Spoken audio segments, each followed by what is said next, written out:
Je donne la parole à la salle. Si vous avez peut-être des questions, des commentaires, des feedbacks, des critiques aussi.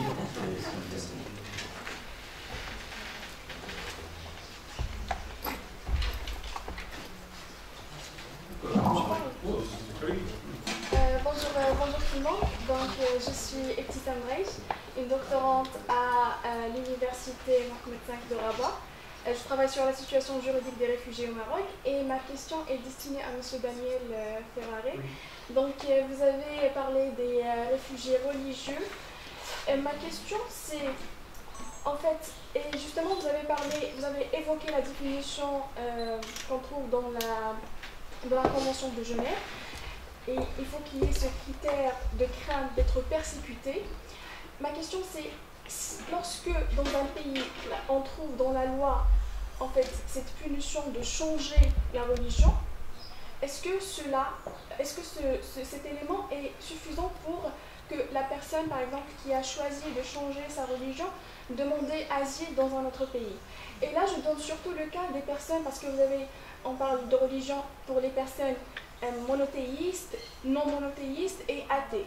Pour le cas, par exemple, des personnes déistes et les personnes athées, elles n'ont pas de pratique particulière. Et donc, s'ils n'expriment pas verbalement comme ça leur conviction, on ne peut pas le savoir. Et donc, est-ce que ces personnes doivent normalement, automatiquement demander asile ou est-ce qu'ils doivent se prononcer sur leur conviction et il faut qu'il y ait persécution et dans ce cas, ils peuvent, par exemple, par la suite demander asile. C'est-à-dire, est-ce qu'il faut qu'il y ait automatiquement persécution pour qu'on demande ou bien, sauf s'il y a cet élément, on peut demander asile. J'espère que ma question est claire. Merci beaucoup.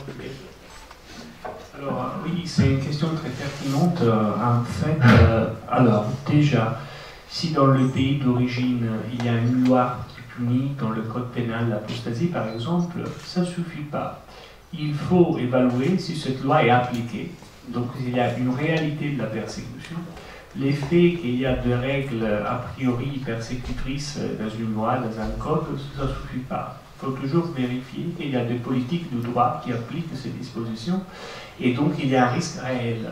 En fait, toute la difficulté, c'est que dans le cas de réfugiés, il faut déjà connaître la diversité religieuse et après bien connaître l'écosystème juridique d'origine pour évaluer finalement, pas seulement parce que le persécuteur n'est pas dans tous les cas l'État. Nous savons très bien, comme dans le cas de la Nigeria par exemple, parfois on a des parties du territoire qui sont contrôlées par des organisations, par exemple des organisations terroristes. Et dans ce cas-là, en fait, c'est encore plus complexe parce qu'il faut faire une évaluation du risque de persécution, pas dans tout le pays, comme dans le cas, par exemple, d'une application d'une loi contre une minorité, c'est le cas de Zamadi au Pakistan. Mais il faut évaluer une partie spécifique du territoire. Et il y a toute la question si pour la personne, en fait, c'était suffisant de se déplacer dans ce même pays pour éviter le risque de persécution. Donc ça, c'est la première partie de votre question. Concernant la deuxième partie, effectivement, on n'a pas toujours des éléments qui nous permettent de détecter la conversion. Parfois, on a deux orthopraxies et des orthodoxies qui sont liées à un processus de conversion, très simplement un certificat de baptême, par exemple, ou la déclaration d'un prêtre qui dit oui, la personne a bien suivi tout un parcours de conversion, comme dans le cas du catéchuménat pour les adultes dans l'Église catholique. Mais parfois, on n'a pas de manifestation de la conversion. Donc des manifestations de la religion qui sont liées à ces processus antérieurs de conversion. Dans ces cas-là, les autorités de l'asile sont invitées par l'autre commissariat de réfugiés à évaluer les raisons de la conversion. Pourquoi, à un moment donné, vous avez décidé de vous convertir à une nouvelle religion. Donc là, il y a plusieurs facteurs qu'il faut évaluer. Par exemple, le genre, l'orientation sexuelle. Il y a des autres caractéristiques de l'identité qui parfois peuvent piloter une conversion. Vous avez un arrêt très intéressant de la Cour européenne des droits de l'homme sur un converti au christianisme en Suède, et ce demandeur d'asile avait évoqué sa conversion comme origine d'un risque de persécution dans un deuxième temps. Donc au début, il avait dit « je suis un persécuté politique dans mon pays d'origine », et seulement après, en Iran, je crois, après, il avait dit « non, en fait, je me suis converti au christianisme et la cérémonie de conversion, de baptême, je l'ai mis sur les réseaux sociaux. Donc tout le monde dans mon pays d'origine a pu voir, s'apercevoir de ce processus. » Et là, il y a toute la question, parce que là, il y a évidemment un risque de persécution qui s'est installé. Donc, a priori, la personne a le droit à la protection internationale, et c'est ça, en fait, l'orientation que la Cour européenne a exprimée sur ces cas-là. Mais effectivement, vous avez bien raison, la conversion n'est pas toujours facile à détecter.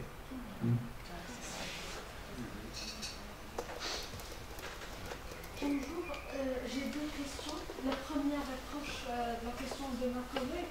Est-ce que l'évaluation de la crainte de persécution dépend seulement des réponses aux questions qui sont mises par l'université, ou bien il y a un examen ou un rapport indépendant qui va examiner la situation et évaluer certainement cette crainte? Et deuxièmement, vous avez dit qu'il y a un décalage dans les interprétations de la Cour de justice internationale et aussi le juge national. Mais est-ce qu'il n'y a pas une pratique qui privilégie l'interprétation qui est plus évolutive et plus protectionniste, comme le cas dans plusieurs principes en droit international des droits de l'homme? Merci. Alors, sur la première question, en fait, il y a toute une partie de l'évaluation de la demande d'asile qui est fondée sur l'entretien. En Italie, par exemple, l'entretien, il y a une première partie de l'entretien dans laquelle la personne peut librement raconter son histoire. Et après, le fonctionnaire de la commission pour le droit d'asile va poser des questions, s'il y a des points qui ne sont pas clairs. Donc, toute une partie d'évaluation de crédibilité par rapport au risque est bien fondée sur l'entretien, donc sur cette partie de dialogue entre le demandeur d'asile et le fonctionnaire. Après, le fonctionnaire doit repérer tous les documents qui sont utiles pour vérifier si vraiment cette situation existe ou pas dans le pays d'origine. Donc, nous avons des documents qui s'appellent Country of Original Information, par exemple, qui sont des documents élaborés par des institutions internationales ou de grandes associations qui s'occupent des ONG, qui s'occupent d'aider les migrants et les demandeurs d'asile. Donc, la partie objective d'évaluation de la demande, normalement, est fondée sur ces documents-là. Si, dans ces documents-là, on retrouve, en fait, des éléments qui vont confirmer l'histoire que la personne a racontée pendant la procédure. Après, la difficulté, c'est laquelle? La difficulté, c'est toujours de garder un équilibre entre l'évaluation objective et l'évaluation subjective. Parfois, quand il n'y a pas eu une persécution, donc moi, je n'ai pas eu de problème de persécution, même s'il y a un risque. C'est vrai que la preuve de risque, c'est plus difficile, et donc il y a un risque de déséquilibre par rapport aux éléments objectifs. Donc l'autorité de l'asile dit, bon, monsieur, madame n'a pas des éléments qui vont prouver qu'il était vraiment victime d'une persécution, il y a seulement un risque, donc il faut faire une recherche un peu plus développée dans la littérature, dans les documents des associations, des ONG, pour vérifier si vraiment il y a ce risque-là. Parfois, on a la possibilité, nous, en tant qu'avocats, de demander à un expert de rédiger une expertise sur la situation géoreligieuse du pays d'origine et de déposer cette expertise pendant la procédure. Donc cette expertise va nourrir le dossier qui est après utilisé par l'autorité pour prendre sa décision. Après, vous m'avez demandé, en fait, concernant la jurisprudence. Concernant la jurisprudence, en fait, c'est vrai, on a dans toute la doctrine académique sur les droits humains cette doctrine qui est fondée sur le principe de la plus forte possible protection des droits humains. Néanmoins, même si la Cour de justice, c'est le seul juge qui est compétent à donner une interprétation authentique de la directive sur l'asile, donc la directive sur le statut des réfugiés, qui nous a la directive de 2011, parfois nous assistons à des résistances par les juges nationaux. Comme vous avez en Italie, au ce moment, le débat autour de ce sujet est très tendu, car les juges ont demandé à la Cour de Luxembourg si le juge n'a pas le pouvoir d'évaluer un risque de persécution dans le cadre d'une personne qui provient d'un pays qui a été placé comme un pays sûr par l'Italie. Donc l'Italie a dit dans ce pays il n'y a pas de risque de persécution. Le juge a toujours le droit d'évaluer que vraiment il n'y a pas de risque de persécution parce que comme vous savez la situation peut changer, peut évoluer, c'est très rare d'avoir un pays qui est un pays sûr par rapport à tous les facteurs de la Convention de Genève. Donc là, on a une torsion en fait du modèle de protection du droit d'asile qui se joue autour de ces conflits entre le gouvernement italien, le juge, et là, en fait, tout le problème est dans les mains de la Cour de Luxembourg, donc de la Cour de justice de l'Union européenne, qui peut-être elle va confirmer sa jurisprudence concernant le pouvoir du juge. Le pouvoir du juge reste intact, même quand le pays est placé par le gouvernement parmi les pays où il n'y a pas un risque de persécution. Donc vous voyez, on a un système hiérarchique de construction de sources de droit. A priori, c'est seulement la Cour de justice qui a le pouvoir d'interpréter dans une manière authentique le droit de réfugié, mais finalement, il y a des tensions parmi même le pouvoir de l'État, et au ce moment en Italie, entre le gouvernement et le juge. Donc c'est toujours un cadre assez complexe à lire.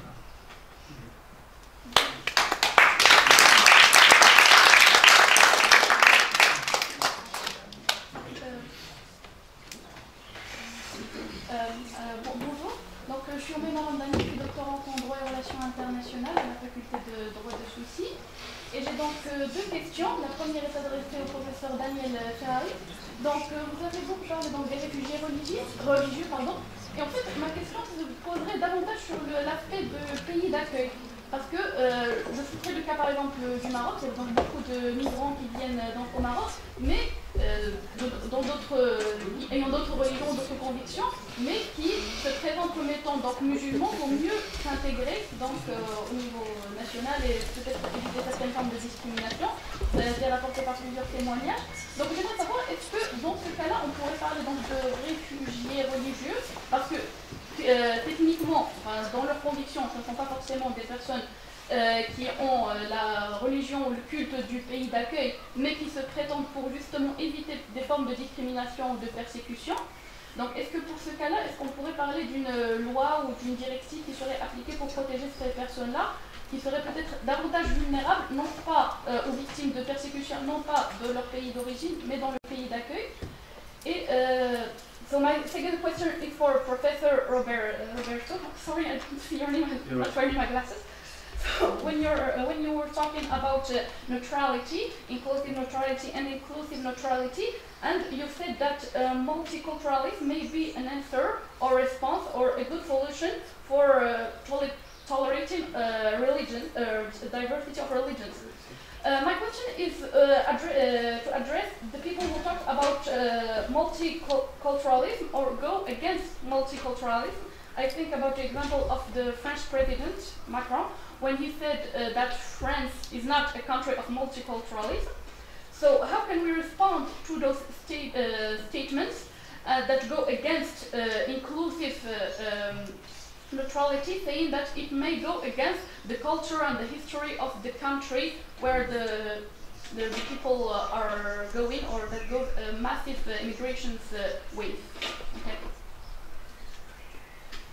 Of course I can respond to that question only by an Italian perspective, so I cannot answer to the question specifically referred by the President of the French Republic. But I can say that in the Italian perspective, one of the most important principles is that the principle of pluralism. So the Italian Republic is a republic based on the pluralism, the principle of equality, both an equality, a formal equality and a substantial equality. A formal equality means that all of us, all of the citizens, of the humans in the Italian Republic are equal. And the substantial equality means that the Republic has to spend itself with positive actions in order to use with effectiveness the equality to all people with different cultures, with different religions, no matter the religion, no matter the culture, no matter the sex, no matter the personal condition, the political condition, trade union idea, perspective, and so on.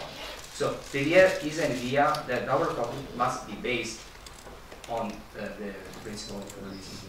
Of course, I think this is a difference between Italy and France, also in the perspective, in the relationship with the religion, because in Italy, as I said, we have not the principle of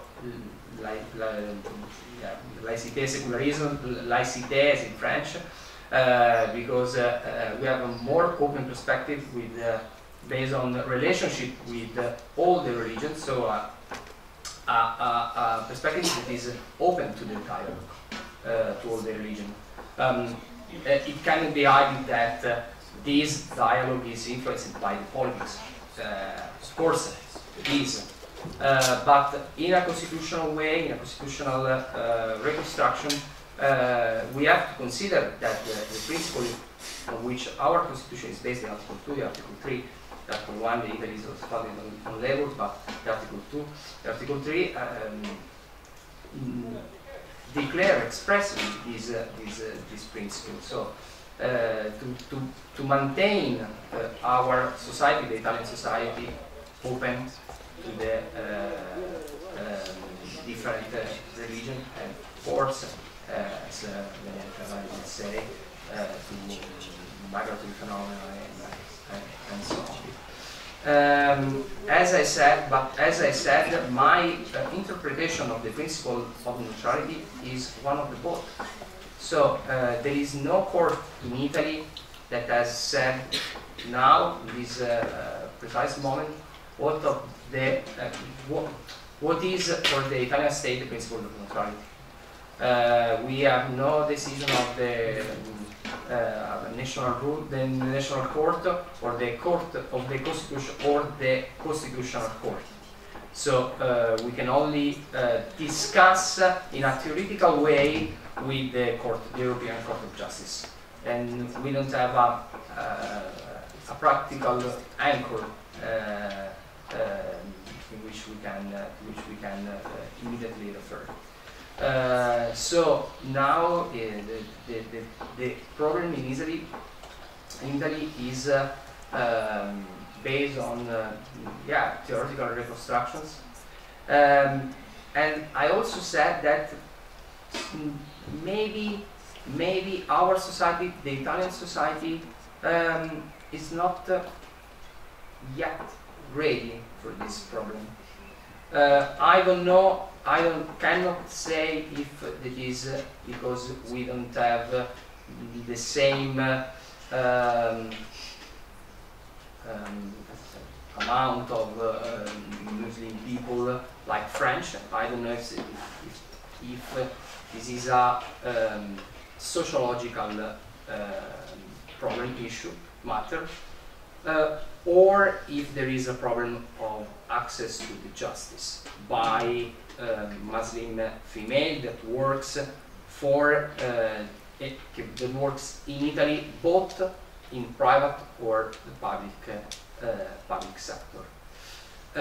I can also say that, and this is, I think, in this perspective, an important point, that in Italy, in order to access to the public employment, you need to have the Italian citizenship. So maybe in the population is a problem that not yet, but in a few years, I think will present to the court. Of course, my perspective is a perspective of inclusive neutrality, because I really believe that is the perspective that is most adopted with our constitution and with the principles that surround the public information. Thank you.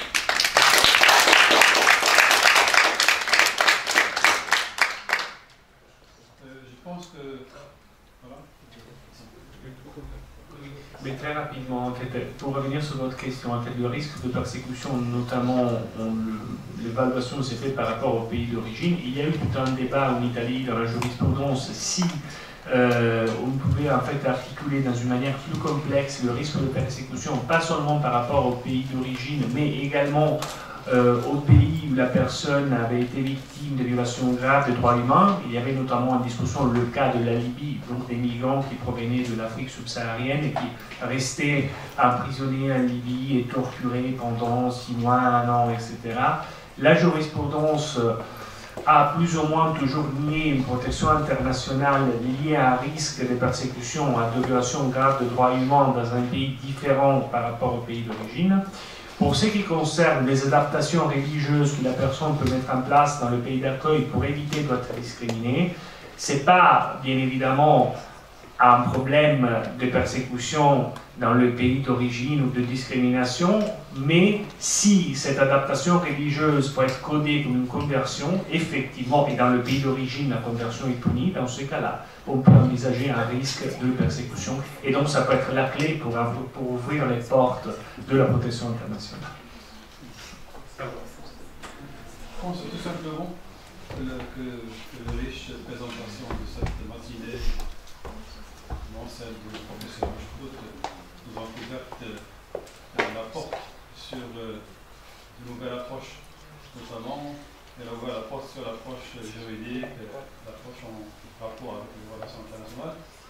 Et j'étais un peu impressionné par votre présentation. Comment peut-on gérer tout simplement cette contradiction, parce que vous avez dit que vous rejetez un peu l'approche positiviste. Alors qu'à l'appui de vos arguments, j'ai remarqué que vous avez cité les conventions, les récits, la jurisprudence également. Alors pour nos étudiants, comment peut-on, sur une perception méthodologique, les orienter vers une démarche ou vers une lecture positiviste de cette nouvelle catégorie de réfugiés religieux, ou voir d'autres approches volontaristes? Mais en fait, moi je parlais d'une catégorie flexible. Donc pour moi, on doit bien évidemment repérer des critères dans le cadre juridique de référence, parce que c'est le cadre qui va en fait encadrer le statut de réfugié, mais tout en sachant que ces mêmes critères sont toujours au centre des interprétations différentes et appliquées à des phénomènes différents. Donc déjà, si nous disons qu'il n'y a pas une définition stipulative de religion, nous sommes déjà dans le cadre d'une catégorie flexible. Et donc, quand je parle d'approche réaliste au droit, je me réfère à la réflexion de Giovanni Tarello, philosophe du droit, qui avait en fait interprété et développé en Italie toutes les positions du réalisme américain. Donc l'idée que le droit trouve son moment le plus fort d'existence dans l'application à la réalité, et parfois c'est la réalité qui performe le droit, parce que c'est clair que, je vous donne un exemple, en Italie, on a eu pendant des années, au début en fait de la vague de demandeurs d'asile, de commissions pour l'asile où il y avait des fonctionnaires qui n'étaient pas formés dans une manière spécifique dans l'application de ce statut. Et donc, plus qu'une audition pour évaluer le risque de persécution, il s'agissait d'un interrogatoire de police, où il y avait vraiment des questions sur la culture religieuse, sur la signification du baptême. Et après, les institutions, en fait, ont changé la modalité de recrutement de ces commissions. Donc, la culture juridique pilotée par ces commissions a changé complètement et a basculé vers des applications plus liées à la spécificité de l'identité de demandeur. Donc vous voyez qu'en principe, si j'aurais une approche positiviste, je pourrais dire, bon, on a la Convention de Genève, on a le principe directeur de l'autre commissariat de réfugiés, mais en fait, et donc une interprétation claire, officielle, universelle, mais en fait, la réalité, c'est que l'universalisme du droit n'existe pas et est toujours lié et déformé par des applications qui sont très liées au contexte. Donc si toujours dans les religions, on a cette démarche sur le rapport entre texte et contexte. Pour moi, le droit, ça marche un peu de la même manière, tout en sachant que je cherche quand même de rester, comme vous le dites, accroché à des critères qui sont prévus par le droit, par les sources internationales, etc. Mais toujours avec ces sentiments, en fait, de recherche et de valorisation de cette flexibilité, de ce droit flexible, pour rebondir sur l'inflexion de Charbonnier. Donc voilà. C'est une question tout simplement méthodologique, parce que pour nous ici au Maroc, l'Italie est incarnée par l'école d'Anziotti. C'est le droit positif. C'est le père fondateur du droit international et qu'il a largement défendu une vision largement technique et positiviste. Oui, bien sûr. Mais en fait, moi, j'aimerais bien, parce que si vous voulez, le cadre juridique international est extraordinaire, la dignité humaine, mais dans la pratique et dans le droit vécu, je dirais, en fait, j'ai fait des expériences toujours liées au contexte de formation. Après, vous avez bien raison. Aujourd'hui, nous, en tant que juristes de religion, c'est déjà l'objet religion qui nous impose une approche qui ne peut pas être positiviste en sens pur. Mais après, voilà, c'est vrai qu'il y a une grande tradition positiviste que je n'y parle. So, hello everyone. I'm going to ask a question in English. So first, thank you for shedding light to this topic. And I was born in Italy too. And my father was working in Italy in a company like 30 years. In Treviso, the north of Italy. So I remember a situation that he had a demand to do the prayers. He wanted an extra break, and they accepted the demand with respect. So, like in my own perception, I saw like there is really a big development in the north of Italy, especially in Venezia, Treviso. But I want to know if there is the same case in Piemonte, how we can evaluate the level of neutralization. And also, if there is like a serious penalties, are the penalties being taken seriously in Italian law? And if there is the case, I want to know. And thank you so much. Thank you for your question. I really appreciate your experience. I'm glad that so this kind of behavior happens in our industry. Treviso is a rich city with serious developed industry. So I can refer what happens in Piedmont because I don't have a vision of what happens. I study law with a positivistic approach.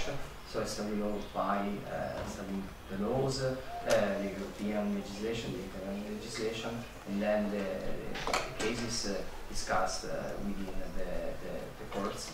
What can I say is that I haven't seen yet any case related to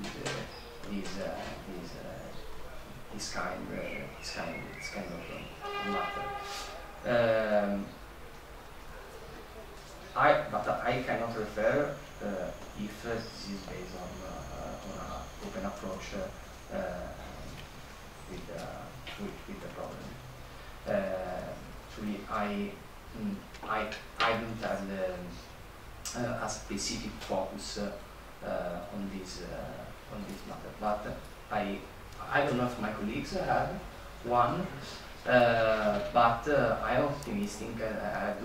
I would hope that if politics of inclusive neutrality is applied in all over Italy, not only in the north or in Venice, in Treviso, or in Piemonte, but all over. Thank you very much. Any other comments, critiques? On peut poser des questions aux étudiants? Aux étudiants, bien sûr. C'est possible. Excusez-moi, alors, je me permets quand même que j'établisse un lien avec l'objectif de neurones. Alors, la vôtre et celle de Daniel. Du côté justement de ce qui se passe côté international, c'est vraiment ambitieux. J'en sais très peu, traité de Genève sur les réfugiés, mais je ne sais pas à travers ce que vous venez de présenter, si vous avez pris le temps d'interroger justement le statut des réfugiés au Maroc. Je ne sais pas ce que ça devrait nous apprendre le HCR Maroc. Est-ce que vraiment on arrive déjà à reconnaître le statut de réfugié? Ça, c'est une petite question. Je ne sais pas si vous avez prévu un petit temps pour vous arrêter pour interroger le statut de réfugié et pour interroger en fait autre chose. Alors, est-ce que l'adaptation justement aux religions peut motiver la demande d'asile, peut motiver ou valider même, c'est-à-dire garantir? Je n'en sais rien du tout, parce que j'ai eu l'occasion quand même de travailler dans le cadre d'un projet, je ne sais pas si vous connaissez le projet Séraphin. Dans tous les cas, c'est 4 universités, alors dans 2 centres européennes, françaises, allemandes aussi, 3, donc contexte belge, contexte allemand et contexte français. Alors, on se propose, c'est-à-dire d'apporter de l'aide, de l'accompagnement à des adultes réfugiés cette fois-ci, c'est-à-dire sur le contexte européen qui ont du mal à intégrer les universités françaises. D'accord, mais la première des choses, ça devrait dater de la fin de 2022.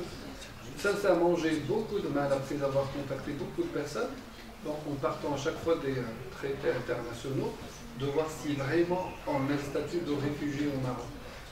Et de voir ce qui se passe du côté de l'adaptation. Est-ce que vraiment, quand quelqu'un souhaite changer de religion, est-ce que vraiment d'avoir ça pourrait motiver son statut d'immigrant ou de réfugié au Maroc? C'est une petite question que je vous pose. En fait, moi, lorsqu'on parle de réfugiés déjà existants au Maroc, oui, en fait, je comprends votre question de est-ce qu'on a vraiment un statut de réfugié, parce qu'on sait très très bien que pour le moment, c'est le HCR qui s'en charge du traitement des dossiers et des demandes d'asile, et la reconnaissance par le HCR ne veut pas dire la reconnaissance par les autorités de l'État, parce que tous les réfugiés reconnus par le HCR ici au Maroc ne sont pas automatiquement reconnus par l'État marocain. Et donc, effectivement, et lorsqu'on reconnaît, on leur accorde un titre de séjour, et c'est là, ça ne veut pas dire qu'on reconnaît le statut de réfugié, parce qu'on ne reconnaît pas qu'ils sont des personnes qui sont vulnérables et qui ont besoin d'une protection spécifique. Donc en leur accordant le titre de séjour ne veut pas dire qu'ils sont considérés comme réfugiés et qu'ils ont ce statut de réfugié. Et donc c'est vrai, en fait, au Maroc, la question elle est un peu floue, si on veut dire. Mais ma question, c'était surtout pour le cas, par exemple, si on parle des Marocains, ici, originaires musulmans, mais qui ont choisi de changer, et donc ils vont viser plus un État européen ou bien Amérique du Nord. Et donc dans ce cas, est-ce que, par exemple, la simple présence de la Commission de la loi leur accorde cette possibilité, ou bien il faut qu'il y ait preuve de persécution? Et d'ailleurs, vous l'avez bien expliqué, j'ai bien compris en fait lors de votre explication. Et je ne sais pas si du point de vue autorité, est-ce que justement ce souhait, cet argument de vouloir changer de religion, qu'elle a le même poids que d'autres facteurs qui pourraient motiver peut-être d'avoir le statut de réfugié? Alors, en fait, parfois, la décision de changer de religion, ce n'est pas une décision en soi-même. C'est-à-dire que la personne, normalement, décide de renégocier son identité religieuse par rapport aux autres facteurs de l'identité. Donc la question que normalement l'autorité de l'asile pose, c'est pourquoi vous avez décidé de démarrer avec ce processus de changement de religion.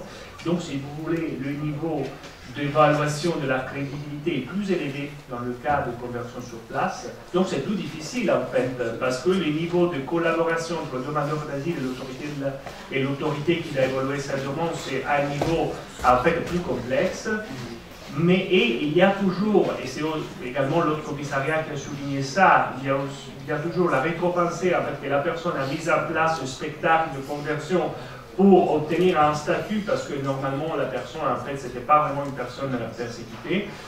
Et il y a aussi un article de la directive de l'Union européenne, la directive qualification de 2011, qui a prévu qu'en fait, et la personne même qui a produit le risque de persécution, la personne n'a pas le droit à la protection internationale.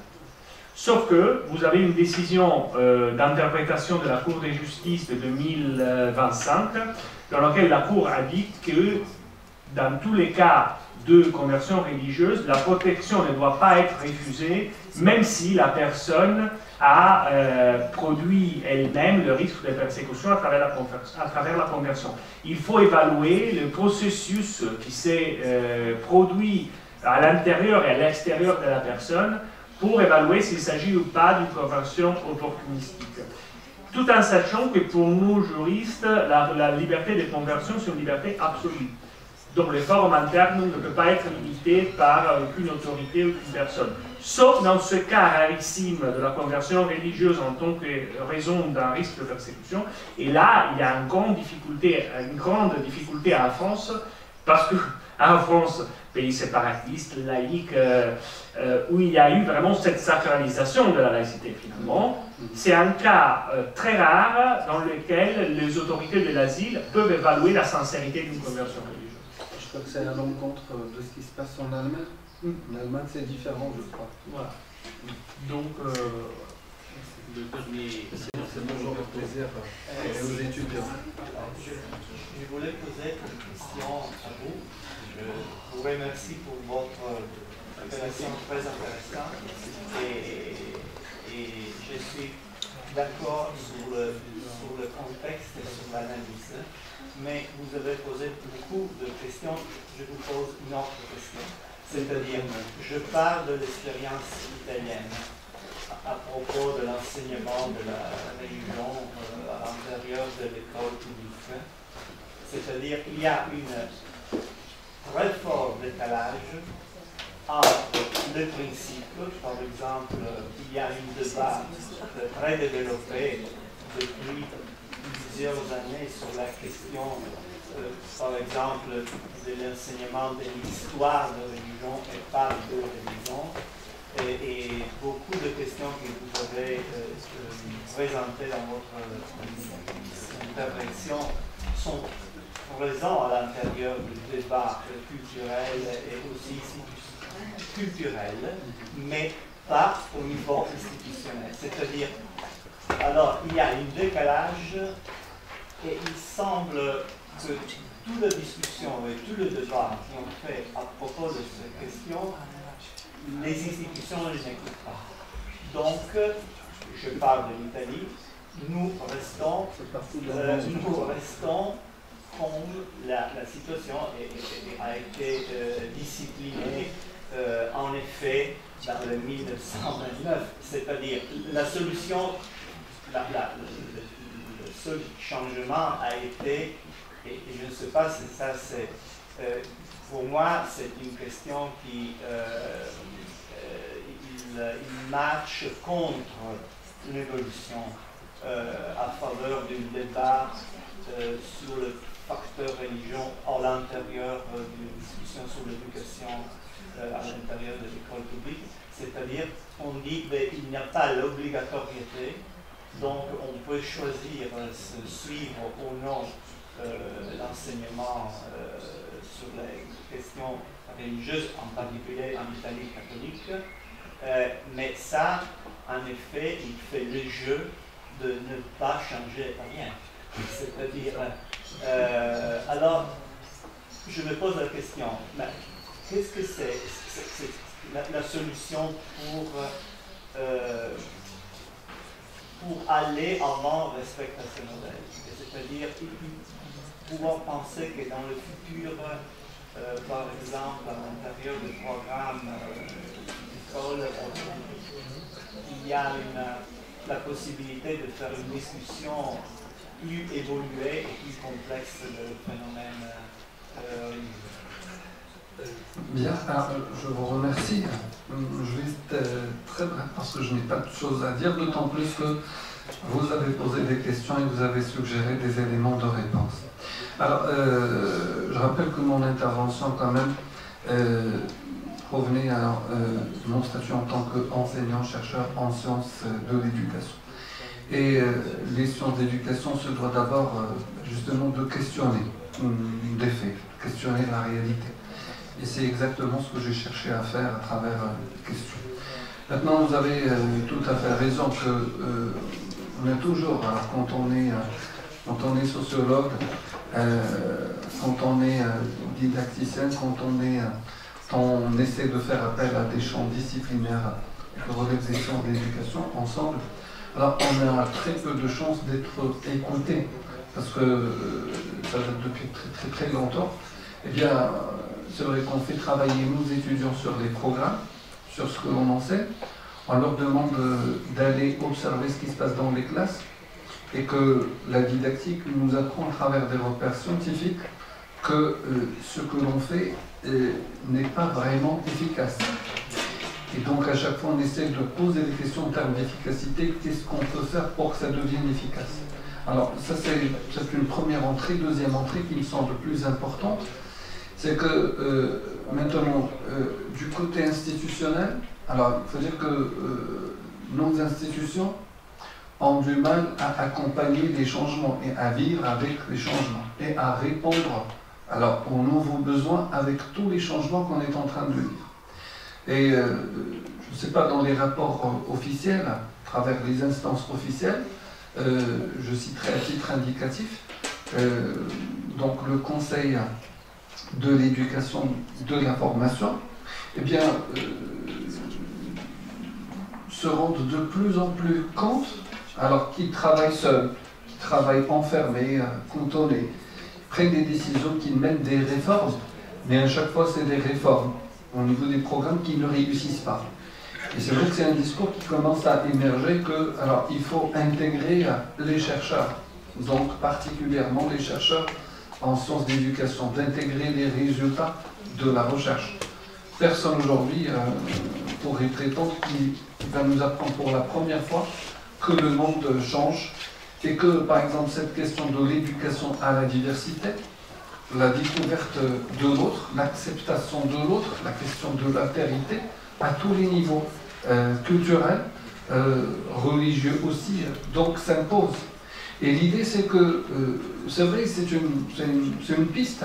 C'est une piste alors, qui avance en substance, alors tout en reconnaissant l'identité locale, nationale, tout en respectant les valeurs et donc les symboles sacrés de la nation, et bien alors à côté et progressivement, dans le temps, dans les niveaux, dans les âges, des apprenants, qu'est-ce qu'on pourrait, c'est des questions, mais c'est des questions suggestives, c'est-à-dire qui nous disent, eh bien, qui nous incitent encore à dire, eh bien, ce n'est pas suffisant de rester prisonnier et de se contenter de soi tout le temps et de ne connaître que soi, et qu'il est plus important encore de connaître l'autre pour que l'on puisse dialoguer avec lui. Bon, au-delà bien entendu des tribunes et des chaises donc d'une classe. Voilà, grosso modo, je ne sais pas si j'ai répondu à une question. C'est vrai, je confirme qu'on a du mal à nous faire entendre auprès des décideurs et que les décideurs ne nous apprécient pas beaucoup. C'est vrai quand on leur dit ça, mais c'est des pistes qui pourraient être concrétisées si encore des mécanismes institutionnels pourraient être activés, pourquoi pas. Merci. Merci.